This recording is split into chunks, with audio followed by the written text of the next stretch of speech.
Hello students, हमने अचल आधार की विधि और पारंपरिक आधार की विधि क्लियर की। अभी तक सूचकांक के चैप्टर में अचल आधार की विधि किस हिसाब से होती है और पारंपरिक आधार की विधि किस हिसाब से की जाती है, आशा करता हूँ आपको समझ में होगा पूरा किस हिसाब से है।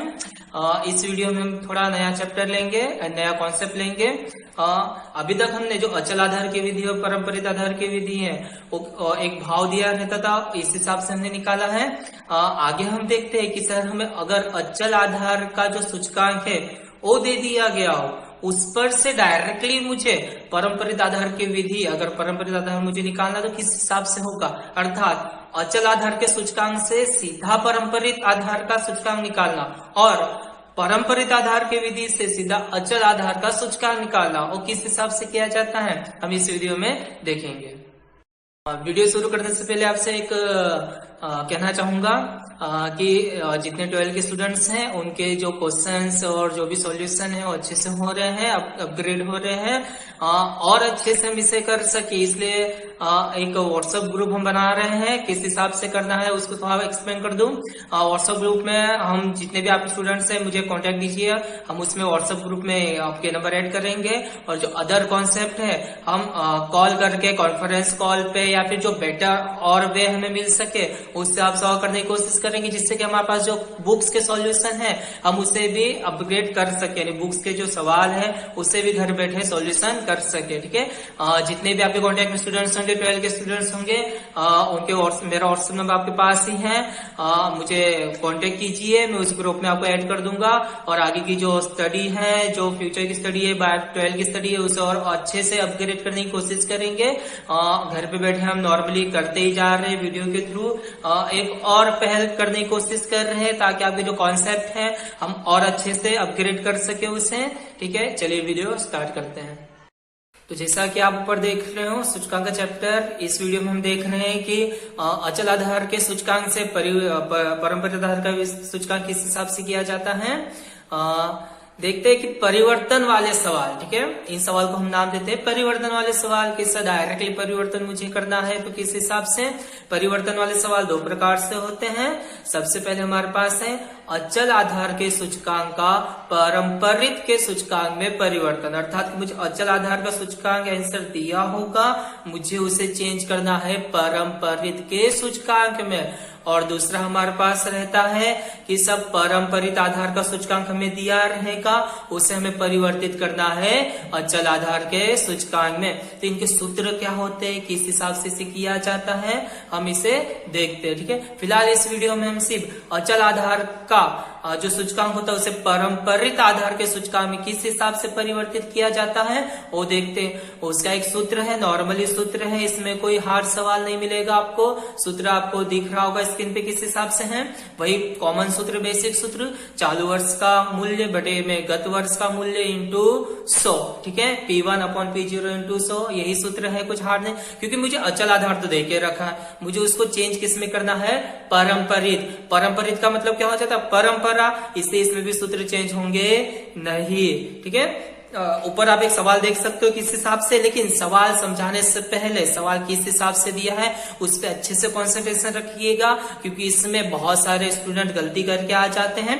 एक ही स्टेप पे, ज्यादा हार्ड नहीं है, जहां बोलूं वहां पे ध्यान अच्छे से रखिएगा। सवाल देखते किस हिसाब से, ऊपर दी गई जानकारी पर से अचल आधार के सूचकांक से पारंपरिक आधार के सूचकांक में परिवर्तित कीजिए, अर्थात कि मुझे अचल आधार के सूचकांक दिए गए होंगे, उससे मुझे किस में परिवर्तित करना है, पारंपरिक आधार के सूचकांक में। सवाल को एक बार फिर से अच्छे से देखिए, मुझे अचल आधार के सूचकांक से पारंपरिक में चेंज करना है, लेकिन मुझे सवाल में अचल आधार कौन सा वर्ष माना गया इसकी कोई इंफॉर्मेशन मेरे पास नहीं है। फिर से दोहराऊंगा कि सवाल में अचल आधार किस वर्ष को माना गया था इसकी मेरे पास कोई इंफॉर्मेशन नहीं है, अर्थात ये सवाल नॉर्मली होगा। कैसे होगा, ऊपर देख सकते हो, एक सवाल में देके रखा है, वर्ष देके रखे हैं, 2001 से 2007 के वर्ष हैं और अचल आधार का सूचकांक मुझे आंसर देके रखे। ठीक है, 2001 का है 130, 2002 का है 150, 2003 का है 180, 2004 का 220, 2005 का 250, 2006 का 280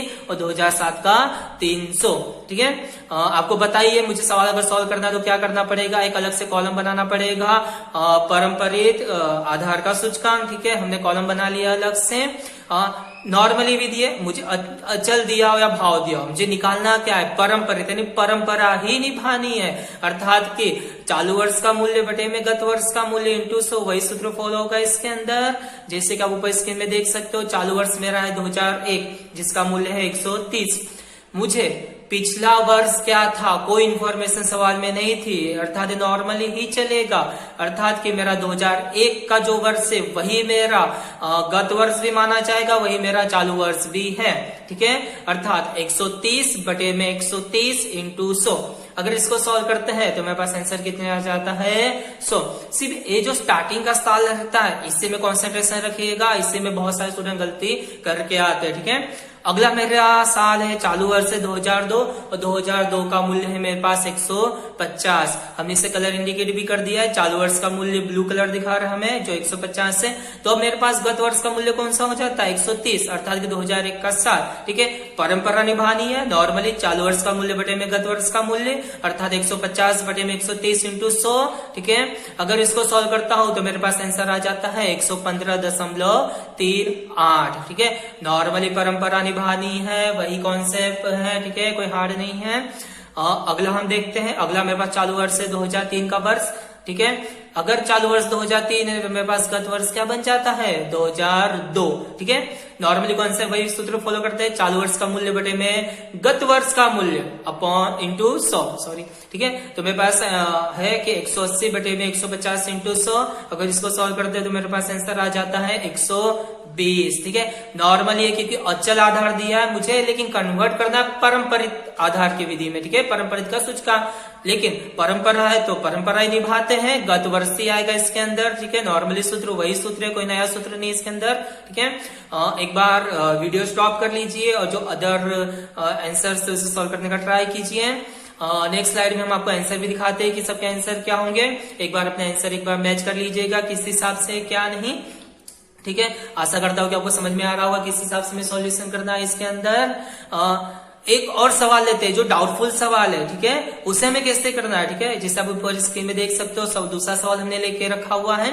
इस सवाल को अच्छे से ध्यान से पढ़िएगा। इस सवाल में बहुत सारे स्टूडेंट गलती करके आ जाते हैं, छोटी सी मिस्टेक और हमारे 2 से 3 नंबर गए। ठीक है, लेकिन हमें नंबर गंवाने नहीं है, हमें तो और कॉन्सेंट्रेशन से रखना है। किस हिसाब से हम सवाल आप देख सकते हो, वर्ष 2000 को आधार मानकर सवाल मुझे क्लियर किया है कि वर्ष 2000 को आधार मानना है।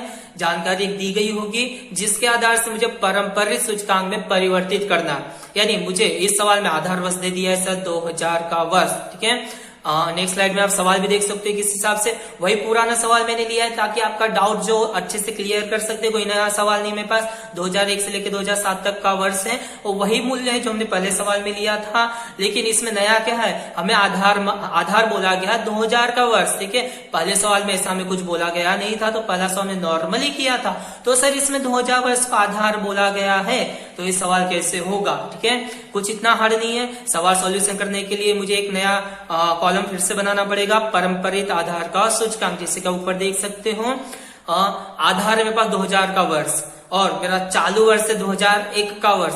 चलो मुझे आधार तो दे दिया 2000 का वर्ष, लेकिन क्या उसका मूल्य है क्या मेरे पास, नहीं, सिर्फ आधार बोला था, मूल्य नहीं है। तो ऐसी कंडीशन में मुझे क्या करना है, जो चालू वर्ष का मूल्य होगा वही मेरा आंसर होगा, कोई सॉल्यूशन नहीं, कुछ नहीं। ठीक है, यदि मेरे पास आंसर निकल के आ जाएगा 130। पहले सवाल में क्या था, मेरा आंसर आया था 100। पूरा सॉल्यूशन करने के बाद यहाँ पे मुझे 2000 का वर्ष को आधार मानने के लिए बोला है, तो और इजी बन जाता है, कुछ हार्ड नहीं रहता, सिर्फ कॉन्सेंट्रेशन रखना है। ठीक है, जो मेरे पास 2001 का यानी चालू वर्ष का मूल्य पहला, उसका जो आंसर होगा अचल आधार का, वही मेरा पारंपरिक आधार का मूल्य का आंसर बन जाता है। ठीक है, डायरेक्टली हमें वही 30 रख देना है, कोई सॉल्यूशन नहीं, कुछ भी नहीं। ठीक है, आगे तो आपको बताइए हमें करना क्या है, किस हिसाब से करना है।